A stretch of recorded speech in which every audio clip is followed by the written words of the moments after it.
Real quick, just kind of the profile of a career-ready student. We expect all students here in Wayne Westland Community Schools to have the opportunity to experience, explore, and kind of discover their passions and talents along their K-12 pathway as they become college and career ready. If you'd click it again, Justin. The agenda for today is basically an icebreaker. We're trying to develop group rapport, set intentions for expectations of the group. Again, I'm giving the short presentation of what college and career readiness is and why the partnership is so important for the Wayne Westland Community Schools, and then the ideation of how college and career readiness could be deployed K-12. We expect at the end of this, again, I'm going to have in the chat room subcommittees and sign up for people to join us. We want it to be filled with educators as well as our outside partners, again, to help impact our students. We're going to have a dialogue stroke at the end where I will take questions and answers in the chat room, and we'll kind of move from there. And then we'll close the meeting. And again, the next meeting will be in January. I'll send a lot of communication after today. Today's outcomes, again, is just to start the dialogue around K-12 college and career readiness, generate ideas of how we can support students, classrooms, and buildings with college and career readiness activities and supports, generate ideas on how to support elementary and secondary staff and supporting students with college and career readiness. We know technology has really changed kind of every vocation. And again, for a lot of staff as well as students that are not exposed to kind of these changes in technology, they may still think some of the skilled trades are like they were 20 years ago. And as we know, it changes constantly. So we need to expose both our staff and students to some of these emerging technologies and understanding how much industry has changed. So again, they get a better idea of what it looks like today. Justin, if you would click it. Okay, why are we here? We're here to kind of solve some of the biggest challenges facing education and the economy by bringing education, business, and community leaders together to transform the K-12 experience. There have been quite a few people that have reached out to me since the initial emails have gone out. Outside partners from higher learning to Eastern Michigan to Lawrence Tech to the University of Michigan to the business industry from Denso Engineering Company to the skilled trades. Again, it's going to take us all coming together to kind of invest in our students and to school districts to make it better for everyone. Again, this network is going to be designed to be dedicated to helping students prepare for college, a career, and future success. Again, we hope to work with classes and buildings and businesses across the region to implement awareness around career-focused curriculum and work-based learning opportunities, especially for our older students. We hope to create career awareness from grades pre-K through 5th grade, career exploration in grades 6 through 8, and then career preparation grades 9 through 12. And again, we have so many different partners on here from Michigan Works that can help with paid internships to companies around us that can also provide shadowing and job internships for our students. So again, it's all interconnected. And as we kind of move through this process, I think people will start to see the different lights and the different possibilities between this relationship. Click it. What is work-based learning? Real quick, work-based learning gives the student the real-world experience they need to be college and career ready. It allows students to get hands-on and explore what job industries are really like. And again, I'm going to take a moment just to kind of isolate on the skilled trades. We have a vacuum in skilled trades in this region in Southeast Michigan. Again, the jobs are there.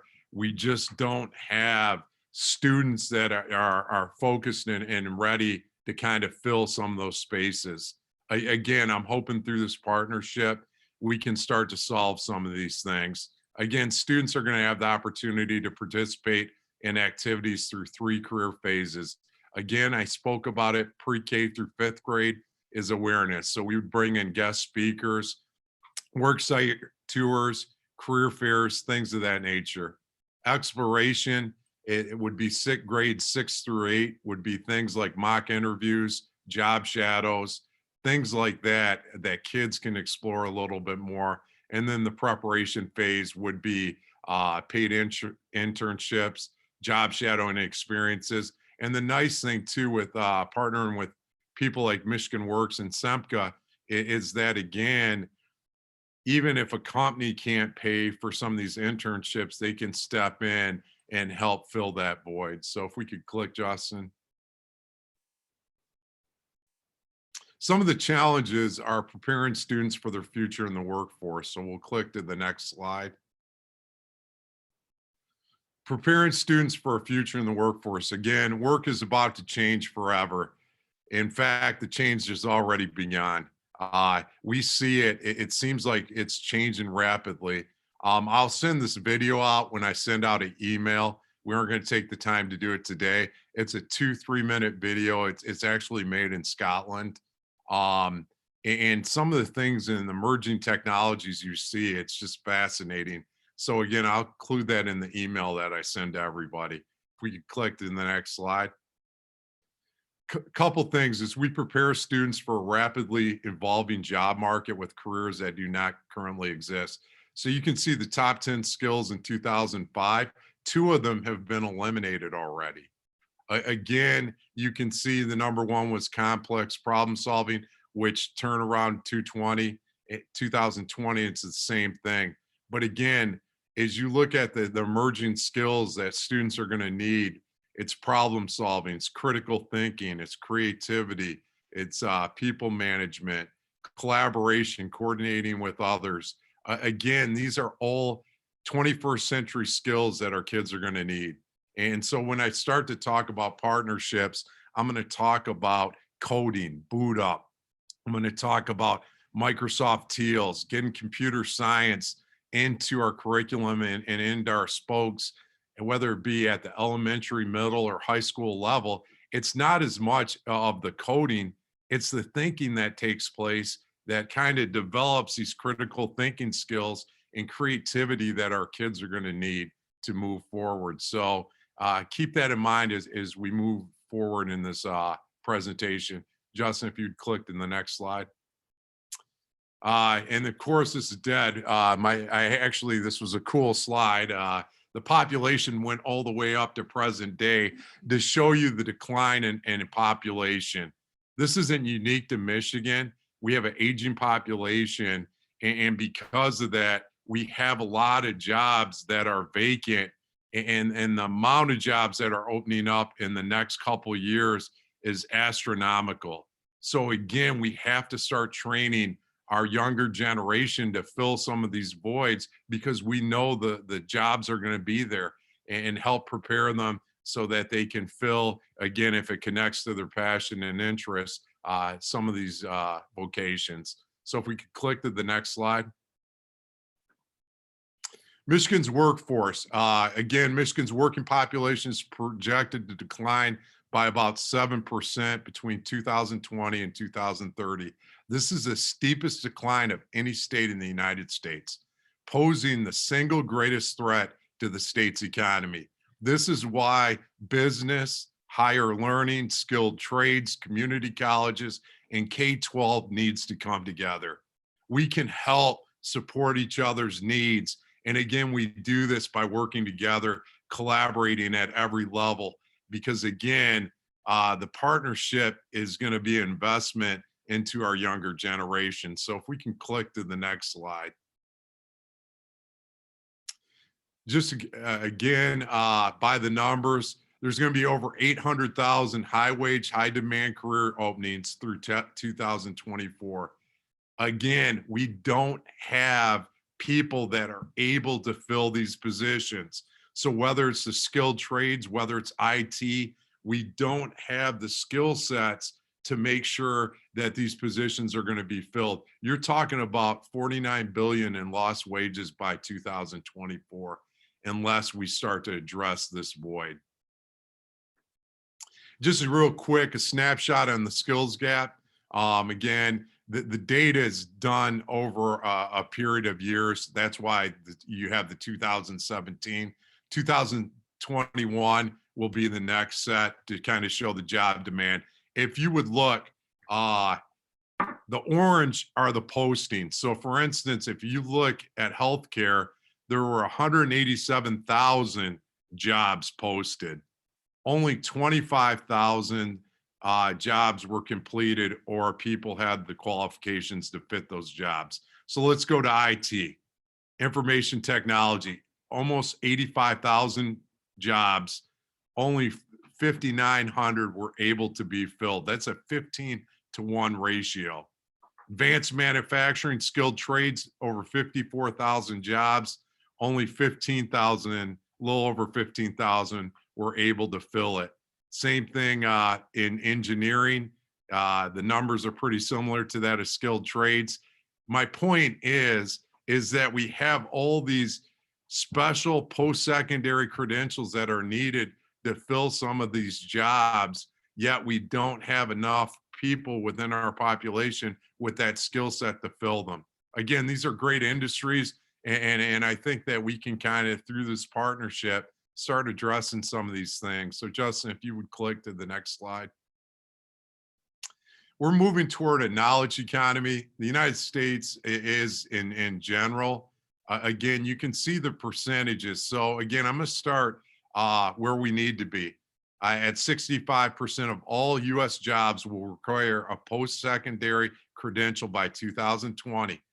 The state of Michigan is at 44%. We fall so short of the national average.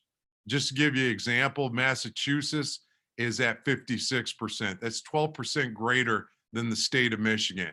We have talented people here.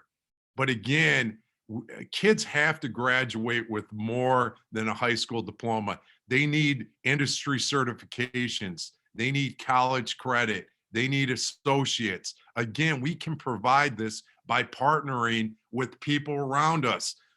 Michigan has been the leader in skilled trades and small manufacturing since the inception of the United States.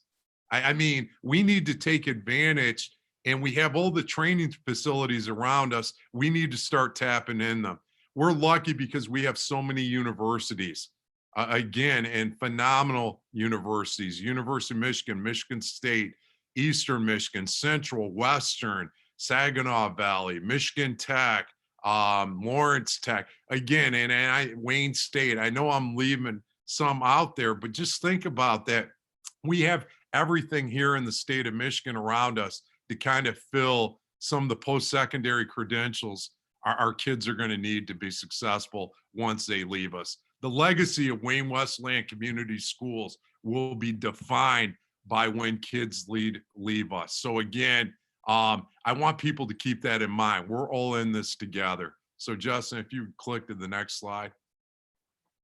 This just gives you, this is a county thing. Again, I'm trying to get cute with the graphics, but the most important thing is again, to show you the attainment by county of post-secondary credentials. Washington County, home of the University of Michigan, is at 62.5%. The lowest is Lake County. Just to give you an idea, and I went through the Tri-County area, Macomb's at 37%, Oakland County's at 56%, and here in Wayne County, we're at 32%. Again, we have to get to that threshold of 65% to be competitive. We can do much better than 32%. And I know working with outside partners that we can make leaps and bounds to where we're at right now. If we could click in the next slide. K-12 college and career readiness development. Click. Real quick, and again, I don't mean to bore you with legislation and stuff, but these three public acts have played a big part the last 2 years in education and K-12 education. The first one, Public Act 229, creates a career readiness framework for schools. We had to implement in the 2019-20 school year. Public Act 230 provides guidelines for educational development plans. We must develop these 7th through 12th grade. Again, and I'm speaking in general in public education, we can do a lot better and tap into the educational plans of all of our students to help guide them. Public Act 231 incorporates career readiness into school improvement plans.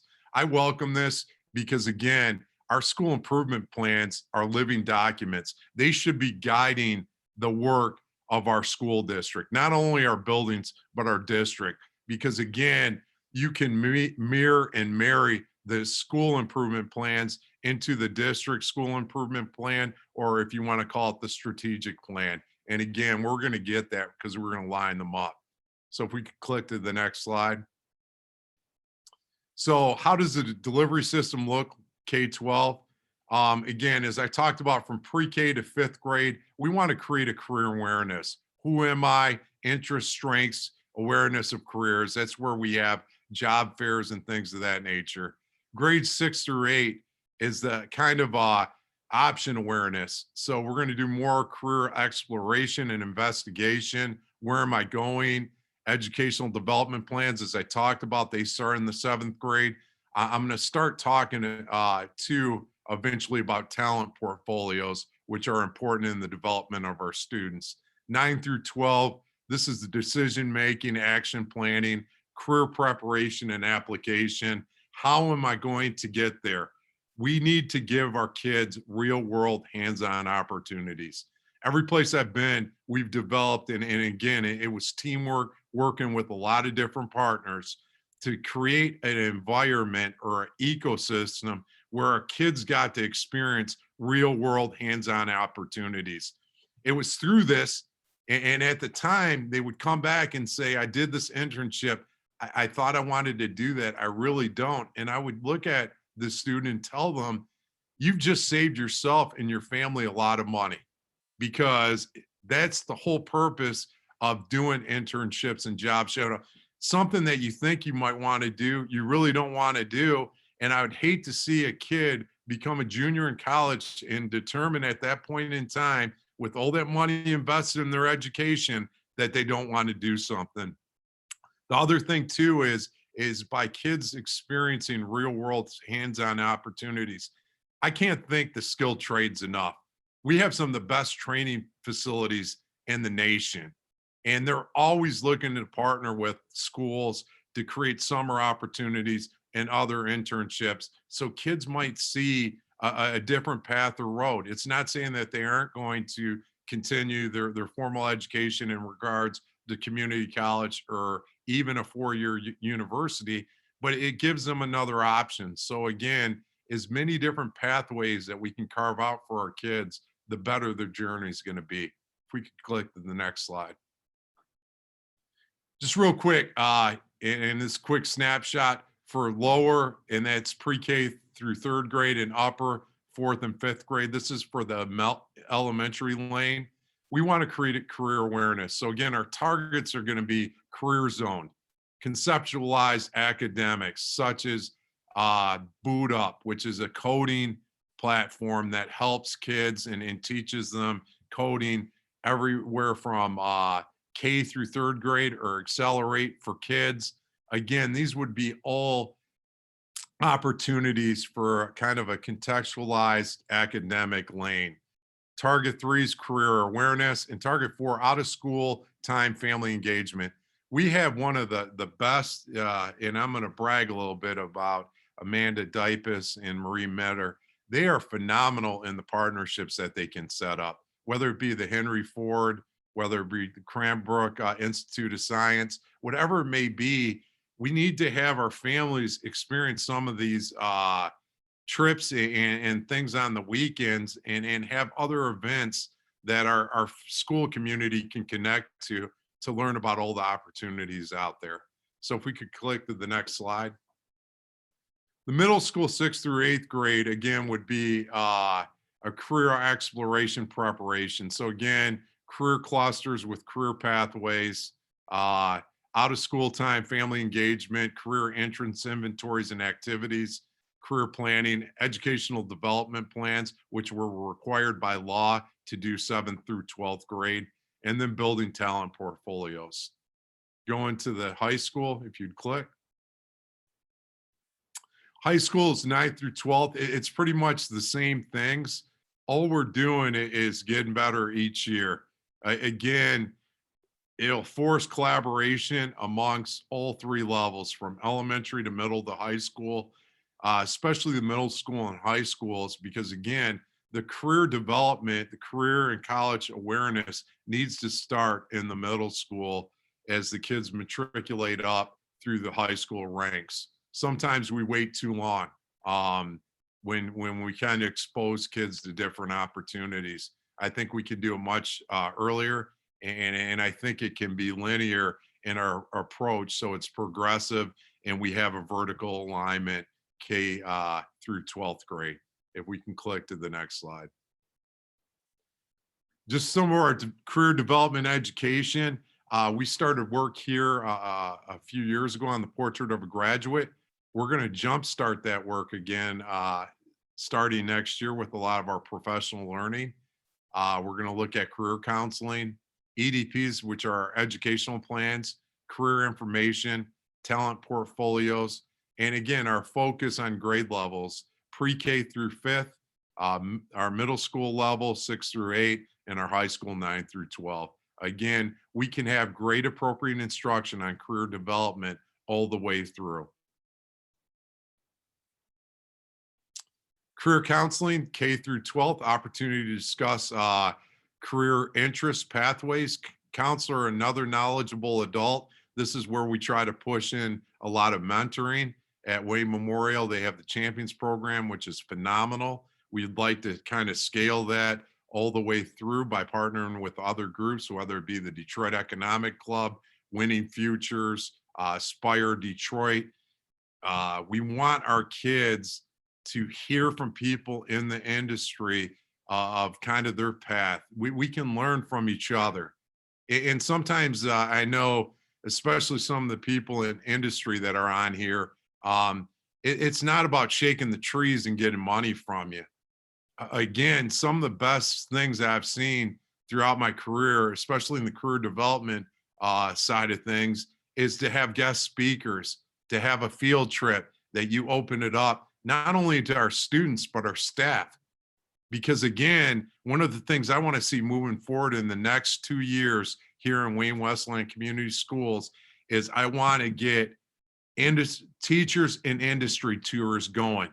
So we can get subs for teachers so they can go out, spend the day with the industry to see how it's changed. When we've done that in the past, teachers come back and they're like, oh my God, they're fired up and excited because they didn't realize how much the industry has changed and what they saw, especially in regards to technology. So we're hoping to move down that road. If we could click it again. Counseling rules real quick, and I threw up the MDEs thing. Career exploration advising is counseling. Counseling requires a counselor. It can be delivered by a counselor or supervised by a counselor. Alternatives, especially because we don't necessarily always have counselors at the lower level, can be elementary endorsed teachers, non-certified support staff, properly permitted teachers, and community partnerships. So this all plays a part in the counseling and the development of our kids. Click to the next one. Educational plan process. And again, this is something that we're really going to put an emphasis on and that we can improve here. EDP development, the review must include career information, opportunity for career exploration, opportunity for talent portfolio development. Again, this should be reviewed, revised as appropriate, and that has to be done annually. So as our students start their EDPs in the 7th grade, it's not a compliance thing to check the box. That doesn't help anybody. Most importantly, it doesn't help our kids.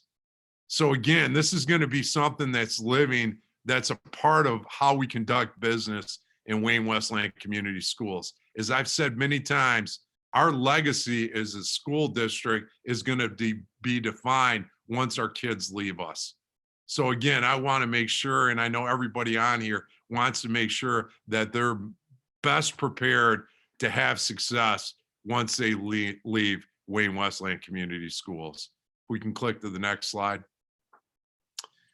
Career information, and I just use the Michigan Bureau of Labor Market Information. There are other sites we can use. I love the regional hot jobs for 2024. They take the tri-county area of Macomb, Oakland, and Wayne and tell you the highest emerging jobs and kind of rank them. I think that information is important, especially when we talk about high school students, just because as they're going, whether they decide to go to a four-year school, community college, some kind of post-secondary credential or industry certification, or into the skilled trades, I think they need to understand what jobs are in industries are hiring. Because at the end of the day, it's not about what school you do. It's taking a student from the cradle to employment. And I think we need to start thinking along those lines. During the EDP development, information on various career types, employment salary outlook for those jobs. Again, like I said, I love the regional hot jobs list. It's and I can send that in my communication, the most recent one. Again, during the EDP review, information on various career types, employment salary outlook for those jobs, and just to give kids kind of a baseline of where certain jobs are. We can click to the next slide. This is an example of the regional hot job list. Again, I just wanted to point this out because they'll rank the different jobs, and everybody thinks you need a bachelor's degree or some kind of. That's not the case. Electricians, they're always going to be in demand. Plumbers, and again, there's great opportunity and access to the middle class in these positions. So everybody, even some of the IT stuff with what the Cisco academies and some other people are doing, it doesn't take necessarily a bachelor's degree to fill some of these high paying positions. So I just want to say that it is going to take some kind of post-secondary learning to achieve some of the things, just kind of sharpen a person's skills that make them more appealing than somebody else. So if we can click to the next slide. Talent portfolio. This is going to be something new that we do. Again, is it going to happen tomorrow? Of course not. We're going to plan, but again, down the line, this is going to be the expectation here. It's going to be part of our EDP development in the 7th grade. Kids are going to be able to record their experiences, proficiencies, certification or badges, and accomplishments. This will matriculate and follow the student 7th through 12th grade. What do I mean by this? Well, first off, they will have a web page. They will, as they get all these accomplishments, papers, they will store them on this website that will follow the student. It will be controlled by the student. We will push down Certiport, where our kids have opportunities at the middle school level to get certifications in the Microsoft suite of things, Excel, PowerPoint, Word. This is going to make them a stronger student as they go up throughout their education. We're also going to look to partner, and again, Nikita, I hope you're on here, with Microsoft Teals, that we're going to develop with Microsoft some computer science classes for our students so they have that option. Again, these things don't necessarily cost money, but it does take time, it takes planning, and it takes people collaborating together, again, around our kids. This is all about our kids. And again, we're going to act and do what's in the best interest of our kids. So again, we're going to revise throughout the different grade levels, the EDP implementation, and kids are going to change their interests as they move up. And the more that they learn about the possible careers out there or the careers that are coming down the road. So if we can click to the next slide. More career information. Schools must provide age-appropriate career informational resources, again, to all students, grades K through 12. Again, this applies to each school operated within this school district. If we can click to the next slide. K-12 college and career readiness advisories. This is why y'all joined us today. Click it. Again, the program advisory is simple. It's defined by the following. We're looking to see how we can partner. So it's provided related work-based learning experience for all students. Again, this is talking to some of our industry and skilled trade partners. Create college and career events. Having like the Ann Arbor Hands-On Museum, pushing into one of our elementary gymnasiums to create an event there and busing other kids internally to experience that. Creating knowledge and skill needs, informing our teaching staff how industries change, being a guest speaker in their class, doing things like celebrity reader, where you could read to elementary classroom on different careers or just read in general. Input on process to plan and implement relevant programs that are going to be investments into our students that are going to make them that more attractive as they kind of move up in their post-secondary education. Click in the next slide, please. We'll meet once a month. So again, like I said before, we're going to have 6 advisories. We'll have we'll have co-chairs. One will be an educator. I want one person to be from Wayne Wesleyan Community Schools. It could be a teacher. It could be a secretary. It could be a parapro. Again, we want to open this up because we're all in this together. And again, I think the broader the perspective we can give, the better we're going to be. I also want one outside partner. This could be somebody involved in skilled trades, somebody representing a corporation, somebody from Eastern Michigan University or community college. Again, we want to share in this development. From that, these 2 co-chairs will make up a governing board. We will meet once a month. And all we're looking to do is to hear what the other 6 subcommittees are doing and try to project some other possible collaboration and partnerships. We'll poll members to determine the most convenient meeting time. The next meeting will be on January 23rd. That one will be at 4 p.m. After that, you guys can set what's the best dates to meet. We will set a calendar up through June at that time. And again, we're just trying to create icebreakers. I understand that the time is important. We always picked 4 o'clock in the past just because it's easiest for people getting off work and most teachers are done at that time. We'll develop a draft agenda prior to meeting and consult the chairperson for input. We're going to meet often to establish working relationships and accomplish work plans. We'll foster communication about program-specific topics at meetings. And I'm sorry, yes, January 23rd is not the meeting. I apologize. I believe that's a misprint on there. I will send out the date. I don't know how that got on there. So thank you, Sue. I appreciate you pointing that out. We'll follow up on recommendations from program advisory committee members and communicate the results to them. Again, just so you know, that should read, I believe, January 21st, which is a Thursday at 4 p.m. So again, I just wanted to point that out. If you click to the next slide. We'll send agendas out 2 weeks in advance of the meeting so people can get prepared. And again, call or email members the day before the meeting, just to remind them. Again, I understand people get busy, so people are going to be able to make every meeting. That's why we need to kind of frame our notes and keep people abreast. Things do happen. Do I expect every person to show up No. But again, if we can keep the open lines of communications and make people feel part of it, then again, they feel informed so they can make the next meeting. Again, I do not want the meetings to go past 75 minutes. I think at that time they are ineffective.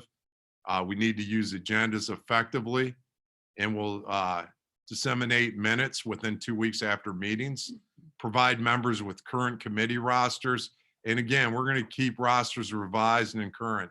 And I ask people, if you have friends out there that want to be a part of this, or you think bring some value to the table, please have them get involved.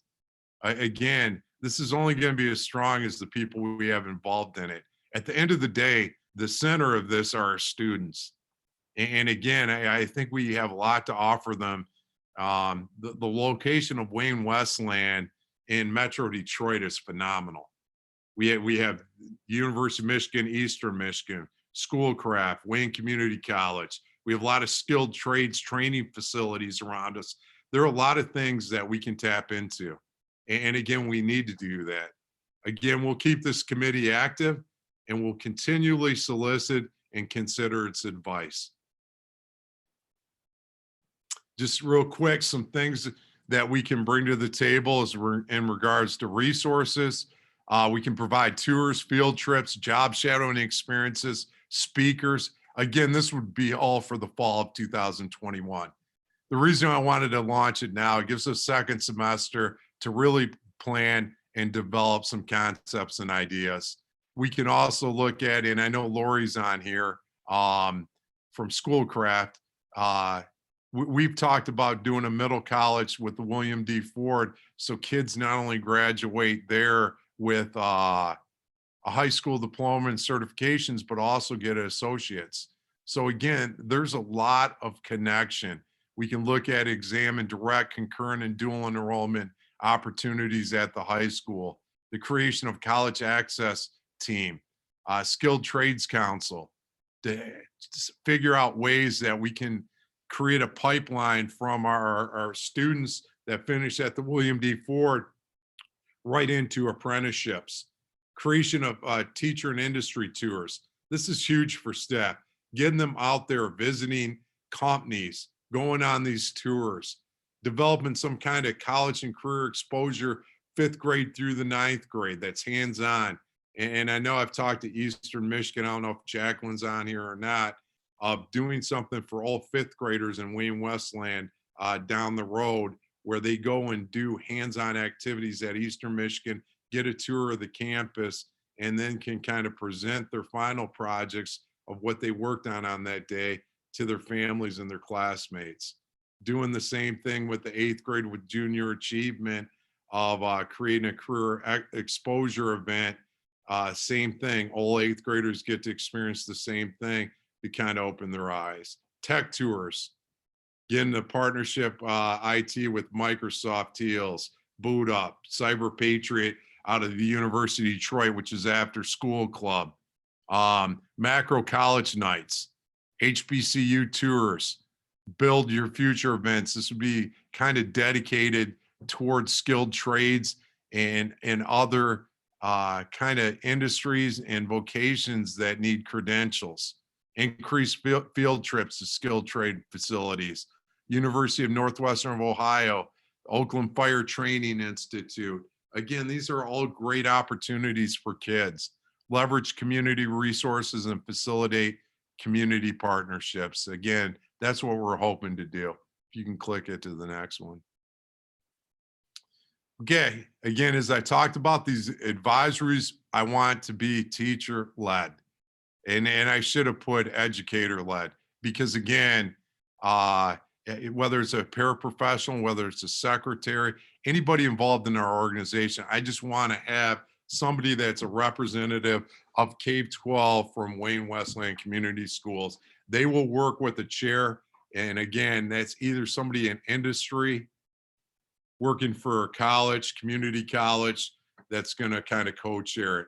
They'll secure the meeting dates. And again, I apologize, January 21st at 4 p.m. Again, and I'd like till June to meet at least once a month. Again, at the January 21st meeting, everybody can kind of set what day they want to meet, what date, time, all that. That should come from the group. Again, the governing body will be made up of the chairs from each committee. And again, we would meet once a month. Here are the committees. We had a skilled trades council, kindergarten through 5th grade college and career readiness committee, a 6 through 8 college and career readiness committee, and then really the post-secondary grades 9 through 12, we call it a college and career access teams. Because again, we have to create more opportunity, whether it's through skilled trades, through 4-year institutions, through community colleges. Again, there has to be a little bit more there. We also have a K-12 Information Technology Committee. One of the things that we're looking to do, especially for next year, is to infuse within our curriculum more IT opportunities and courses to help develop our students. This is going to be a big push by us. So again, I'd like to see a committee there. And again, some of the people on here I've worked with in the past, so I know some of the field trips, some of the assemblies that they can do for our schools, some of the speakers that they can get to come speak in classrooms. So again, this is going to be a huge push for us. The other thing is a K-12 college and career exposure. Again, these are going to be field trips, job shadowing, internships, and a big one for me personally is teacher and industry tours. We need to get our staff out to see what's going on in industry, to be able to provide, to get them a sub where they can spend a day and really get some high-end tours. I saw this in Oakland County. It was huge. Staff loves it. The companies that we visited loved it. And there's a lot of opportunity. Again, the best partnerships are going to be framed from our educators and outside partners. The top-down approach doesn't work. It looks layered. People feel like they have to do it. It never is organic, and it is never given the chance to grow. The best partnerships, projects I've ever been associated with have typically happened between an educator and an outside group. And again, with the passion and the collaboration, they've been able to develop a lot of concepts. So I'm hoping that the same things can happen here. We could click to the next slide, please. Each subcommittee, again, will have reps. It'll be made up of whoever wants to be part of the committee. It'll be separate from our governing body. Really, our governing body, all it's going to do is share out what the committees are working on and talking about, and then trying to figure out if we can partner or project any other resources to the subcommittees. I want this to be driven by educators. I don't want it to be driven by John Dignan as the superintendent. I will provide all the support that people need in regards to the concepts and stuff they come up with, but I really want teachers and other educators to drive this process. Again, we'll look at different ways we can connect projects, initiatives, and grow existing ones. Here's how the group will be set up. I would ask that every group have a facilitator. That could be a co-chair. It could be also shared leadership, where every meeting somebody else is leading the meeting. We also need somebody responsible for the agenda and the communication to the group.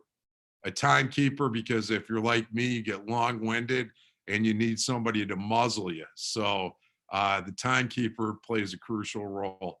And again, create parking lots, because I know people get passionate, but again, sometimes they journey down the wrong roads and talk about the wrong things. So it's going to take the group to keep people in line.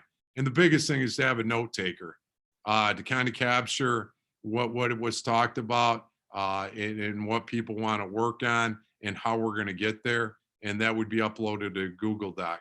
This Google Doc becomes important because, again, things come up. So whether it's an industry partner that has a meeting, or whether it's one of our teachers that has to go pick up one of their children, I get it. People have things where they can't make the meeting, but I still want them to be able to be in the know of what was talked about and everything. So if we can click to the next one. Surround schools and students with resources. Real quick, and this is just a snapshot. We're almost done, so bear with me, please. Again, career awareness, pre-K, really, it goes into the 6th grade. 6th grade's an odd year because for us, they're at our middle school, but they're in between that elementary and middle school experience. So they're really the grade that deals with awareness and exploration. So, and then our career preparation would be at our high school level 9 through 12. We're looking to surround our students and families with business and industry, K-12, college and career readiness programs, colleges and universities, field trips, skilled trades, government, nonprofit organizations, academia. We all play a part in this. And again, by us coming together, I really think we can strengthen some of the opportunities that we can offer our school community and region. Click to the next slide, please. Just some of the possible business partners, some people again, and I appreciate everybody that's been able to get on here. I had some other people contact me. They had some things come up, but they do want to be a part of this. Just some of the partnerships that we hope to build on and to have within the Wayne Westland Community Schools. You can click to the next one.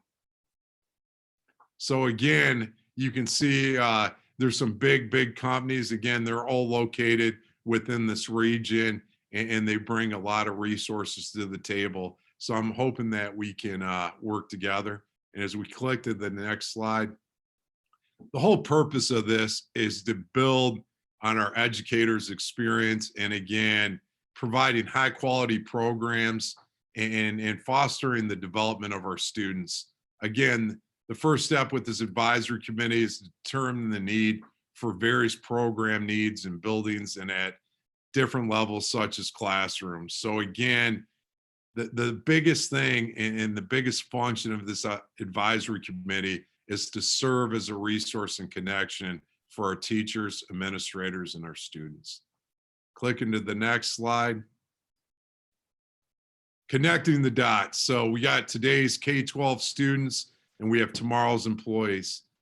What ideas do you have connecting these dots? So I ask everybody this rhetorically: how can you help our teachers, our students, and their families kind of connect this and paint a picture of what tomorrow's employees are going to look like? And again, I think we can serve as a bridge in that connection. And again, I know there are a lot of talented people on here, so I know we can do some great things. I'm going to stop there. What I'd like to do now is I'm going to ask Jenny or Justin to read me off the questions, and then I'm going to try to answer them.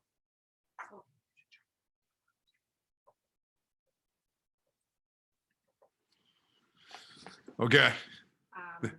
We have Lori put in there that 60by30.org is aligned with the 60by30 campaign. She put that in there as a resource. Okay. So I don't know if that's something you're familiar with.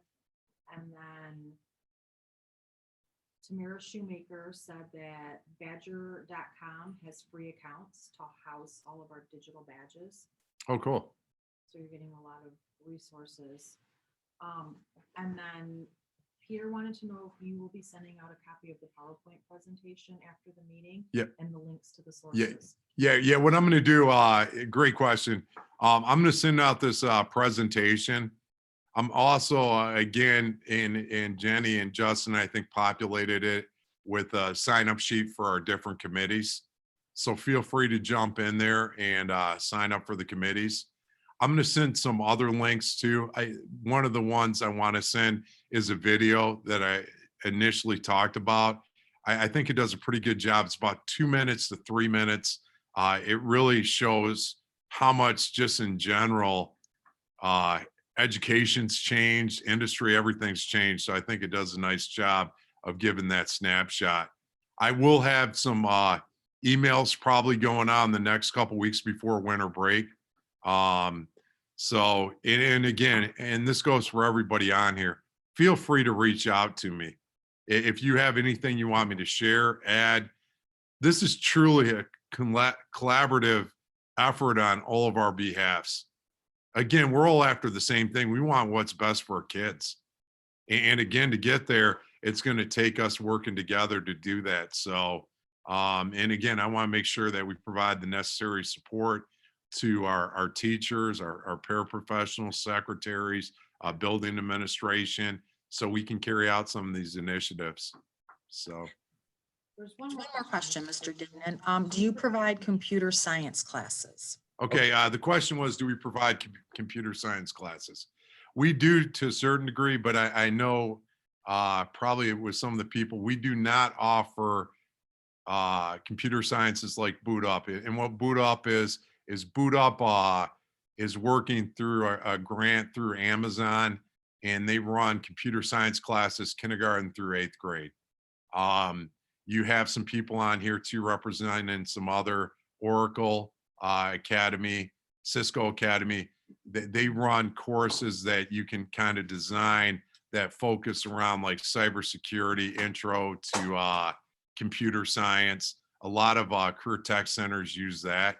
Microsoft Teals offers computer science classes. I don't know if we have some of their reps on here, but they offer like an intro to computer science, AP computer science, just some wonderful resources. But no, we do not, from my knowledge, and again, I've only been here a few months, I don't think we have any of those types of partnerships within our curriculum right now. I hope I answered the question. Yeah. Okay. One more question just came in. It said, your talent portfolio idea is great. Can we see a sample? Yes. And it was that from CJ? Mhm. CJ, how you doing? CJ is a professor at Lawrence Tech. I'm glad you could join us. Yeah, I can share some things that I've done in the past around that. We have not done anything yet here with that. We're going to build it. Again, the model we build here in Wayne Westland Community Schools is going to be better than any other model we have out there. So again, I think through the feedback of our teachers and administrators, I think we're going to come up with a better concept. That looks like all of the questions. I just want to take this time again and thank everybody for jumping on. Just so you know, I'm going to email this out to our staff here in Wayne Westland. So I'll send out the video this week and send out the sign-up sheet. I'm also going to send it out to some of our industry partners because they shared with me that they couldn't be here today, but they do want to take part in it. And again, this is going to start slow at first. It's going to be a little clunky. We'll work out the kinks and we'll move forward. But again, I think we all have the same passion. We want to make a difference and again, do some great things for our kids. And I know we'll be able to do that. I thank you for your time and I hope everybody has a wonderful day and rest of their week. Thank you.